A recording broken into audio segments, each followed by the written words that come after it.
Are you ready to navigate the new way to work? Forbes Books presents Dare to Care in the Workplace with Kathleen Quinn Botaw. Here's Kathleen. Get ready for an inspiring episode because today we have a true testament to the fact that you don't need a degree to achieve success. My guest is Ken Rusk, a best-selling author, entrepreneur, and blue-collar advocate who has built a successful career without ever stepping foot in a college classroom. Ken spent his early years working in construction and digging ditches, but he had a dream and a plan, and he worked hard for 30 years to achieve it. In his book, Blue Collar Cash, Ken shares his insights from over 3 decades of experience as an entrepreneur, mentor, and life coach in the blue-collar trades. Hey, Ken, welcome to the podcast. Well, thanks. Thanks for having me. I really appreciate it. Absolutely. So one of the things that hit me right between the eyes is how you help your employees visualize their future. So I just want to dig in right there from the beginning. Tell me that story. How did that start? Where did you begin? Just tell us all about that. Well, actually, it was when I started my company, it was probably, 36 years ago, I'm guessing. And, you know, when you run a company like mine, it's a construction company. It's a company that, we do a lot of really dirty stuff. I mean, we're using jackhammers and mixing concrete and, it's tough work. So I had to, by necessity, create a really cool culture in order to attract anybody to want to work here. And I knew early on that I couldn't get what I wanted for myself, nor could my company get what it wants or needs until everybody else in it got it first. And I truly believe that this is a input-output linear scenario. So for me, it started with one gentleman who we sat down and he was struggling to figure out what he wanted to do with life and whatnot. And we just sat down with a piece of paper and some markers and we just drew what he wanted his life to look like. I mean, what would be his perfect comfort, peace, and freedom, like I call it in the book, or his perfect nirvana. And we just went after those things one step at a time. And, one person turned into 5, turns into 20. And I'm blessed. I mean, we now have 200 people working for us. So it's been a heck of a ride. That's awesome. Well, when I speak to people all over the country, I talk about the fact that there's a great myth that we have as entrepreneurs and business owners. We believe that people work for us, and they really don't. They really work for their family. So how do you pull that into the visualization, kind of dream board that you have people produce? Well, first off, nobody even asks them that question. I mean, you'd be shocked how many times I say, well, let me ask you, so why are you here? Well, I need a job. Okay, obvious. For what? So I can make some money. Okay, that's great. So money for what? Well, I need to pay my bills. And then, okay, well, let's assume that's handled now. That's covered. What's the next step? Oh, well, now you get into the real meat and potatoes of this thing. Now they look at you like, well, no one's ever taken me this far into that conversation. I truly believe it's if you can find somebody who can be a little selfish, and I don't mean selfish at the detriment of others. I mean selfish as in I'm going to work for me first and my family, and you second, Ken. Then you're really onto something, because if you have somebody with that type of I want to get what I can with and through your company for myself, you're going to be onto something there in a way that most people don't ever recognize, because they talk about employee entrepreneurs or they talk about intrapreneurs, whatever you want to call it. Mm-hmm. When someone can take charge of a department or even a section or even a crew and know that they're doing it for themselves and gaining what they want for themselves and also making your company happy at the same time, that's a real accomplishment for an owner or manager or anybody. I call that where the magic happens, right? It's really where the magic happens. And what is the most incredible dream board you've ever seen that somebody's produced? Well, this is a really good one, because I talk a lot about anticipation and living in anticipatory life. And what I mean by that is we're all really good at anticipating, let's say, vacations. Okay. So we're all really good at planning them and anticipating them and waiting for them and thinking about them and visualizing what they are. I'm going to go to the beach. I'm going to have my sandals. I'm going to put my feet in the sand. I'm going to hit the water, the breeze, the ocean, the sun, the smell of the suntan lotion, whatever it might be. So I had a group of people once just draw their perfect vacation. Man, I had one gentleman who drew the most unbelievable mountain scene. He wanted to climb up into the hills, up into the mountains, and just check out a sunrise. And it was ridiculous how detailed he was and how good it was. And we just compounded on top of that. So then we added things like, okay, good. What would your favorite house or dwelling look like? Okay. What would your favorite mode of transportation be? What would your favorite animal be? A pet, dog, cat, what color? What would you name it? And you just keep moving on and on and on. What was your favorite spiritual moment? What would be your best give back moment if you had time, talent, and treasure to give away? What would be your favorite hobby or sport or health moment? And once you start building this, it's kind of like building a puzzle. And all they have to do is start, once they get the square edges, that's the drawing part. And then you just start filling in those pieces one step at a time. And when they start to do that, they become these incredibly goal-oriented, almost machines where they're like, get out of my way, Ken. Thanks for the training. And now let me go make my life happen. And it's really cool to watch. That's awesome. Has anybody ever visualized and created this dream board and failed? Yeah, that's a great question, because the first part to setting any goal, and I always love it when people say, hey, let's set a goal. Okay, define set for me. What does that mean? Like here, draw set. You can't. It's like a vague term. But seeing the goal, let's go see the goal first. That's where the real first step is. And so, yeah, it's happened before where people didn't actually see something clearly enough. They probably just wanted to jump onto the set the goal bandwagon without really, really owning it.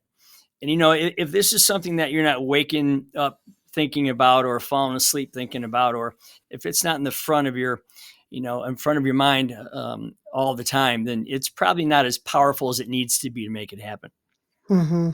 So tell us in that, vein, what was your dream board when you started at 15 years old as a ditch digger? It was pretty simple. I wanted a new car. I wanted a used car, but a new car to me. I wanted to be able to have some spending money to take my girlfriend out for pizza or whatever. I wanted to be able to enjoy the sports that I was in. And, my father was a pretty cool guy. He had 5 boys under the age of 9 living in a 1,400 square foot house. Holy moly. Yeah. So he had to run it kind of like a barracks. And I give him so much credit because he was a Marine and he was pretty tough. He loved perfection and order and all that kind of stuff. So we didn't have a lot of money back then, but what he was able to do was to say, I'm going to provide these basic things for you guys. Okay. Obviously food, shelter, clothing, all those good things. And I'll do whatever I can beyond that. But if you need something more than that, more extraneous than that, like a new baseball mitt or, the latest pair of spikes shoes, and then you're going to have to go find a way to make that happen for yourself. So yeah, for me, it was about just setting myself up to be mobile and to be able to enjoy the things that I wanted to enjoy, whether it was sports, hobbies, food, friends, transportation, all rewards for working so hard digging those ditches. Did you say you were the youngest of 5? I'm 4. I'm 4 out of 5. Yeah. So you're next to the baby. So I'm the baby of 5. So I completely understand. And my parents were Irish Catholic immigrants. So, if I wanted anything extra than, the roof over my head and a warm bed and some food in my belly, you had to figure out a way to get it done, right? Absolutely. Yeah, that is 100% correct. Yeah. So tell us about your company, what you do. Lots of people listen to this, business owners, business leaders. Tell us more about that. Well, we started with the company that they actually dig ditches. They fix a lot of wet and damp and smelly old basements. Okay, up here in Ohio, and it started with that, and then we just kind of like grew that to the point where we could invest in home building and office building and construction materials and chemicals. And we started with one and kind of like grew that into other things. And that was great because the more I could replicate revenue for myself here, the more I was allowed to share with others here. And so the whole goal was for the staff to, allow me the time and the space and the freedom to find other opportunities so that we could create more revenue for everybody to share in. It worked out really well. And I've got people here 35 years, 30 years, 25 years, 20, 15, 10. I mean, I have a lot of people who've been here for a long time, and it's because they absolutely believe in the fact that they can create the life that they want for themselves with and through this company, regardless of what I'm doing. And I just think that's really cool. I have a lot of people making a lot of drawings and putting a lot of goals up on the board for others to see. And I think beyond celebrating birthdays and having music and energy and, colorful things around the building and accomplishments and anniversaries and awards and whatnot, I think people seeing each other succeed is the most powerful thing you can have if you're trying to build a good culture. I 100% agree with you. And why do you think other business owners and leaders don't get this basic human need that you get so clearly through your book, Blue Collar Cash, and through your journey? How come they don't get it? I sometimes think it's just based on traditional old ego values. I think it's like, I'm boss, you are employee, I do this, I tell you what to do. And I really think people are afraid to let go. And I have to tell you, I get so much pushback on this because a lot of times I'll talk to a business owner and I'll say, listen, your goal is to make yourself irrelevant to the running of your company. And they look at me like I'm from Mars. Then they push back and they say, well, listen, I'm not saying that you can't be involved in your company. I'm not saying that you can't be effective or even contributory. But the point is you need to make sure that things happen in a way that you can plug yourself in with and wherever you want to be and not have to be a certain section of that company. And I say that because true growth comes from you being the visionary and finding ways to find more opportunities. It's fine to have someone who can help mechanically run the company, but I think you need to pull yourself out of that. And some people, it's really tough for them to let go. And, they go home and they say to their wife or to their husband, man, you should see what I did today. I fixed this and I solved this and I answered that and I corrected this and I built that. And to me, that may sound good for that moment in time, but I don't think it's the way to grow yourself long term. No, or grow the people who choose to follow you into uncertainty every day, too, because that's part of what leadership is, developing other humans. It absolutely is. And again, I've always said this. If you took the 200 people that work at our company and you stood them shoulder to shoulder in the parking lot, and I was one of them, I would never want someone looking at that picture to be able to pick me out as the boss or the owner or the whatever. I would never want that to happen because that means that so many archaic, antique, systems are still in place. The top-down thing where the guy sits on the 50th floor with a huge conference room table. That just has never been me. I've always liked to just kind of be with the folks that are doing this stuff and watching the input, the middle, and the output, and just giving my thoughts along the way, and again, making and helping and almost forcing them to succeed for themselves, so that they say, you know what, this is a cool place to work, and I'm going to hang around here for a while. Mm-hmm. That's part of your give, get, and then give a little more chapter, isn't it? I don't, it's one of those things. I heard someone tell me this a long time ago, and I'm sure they didn't invent it, but it sounded really great. They said, to whom much is given, much is expected, right? Yes, and yes. I could not agree more with that. I think it's incumbent upon all of us, once we've figured out, some things that work and work well, why wouldn't we want to give that gift to the next generation to say, let me cut your learning curve a little on the whole entrepreneur thing. Okay. Let me see if I can't help you get there just a smidge quicker and without as much heartache or headache as I had. And I just love doing it. And it's just a great thing.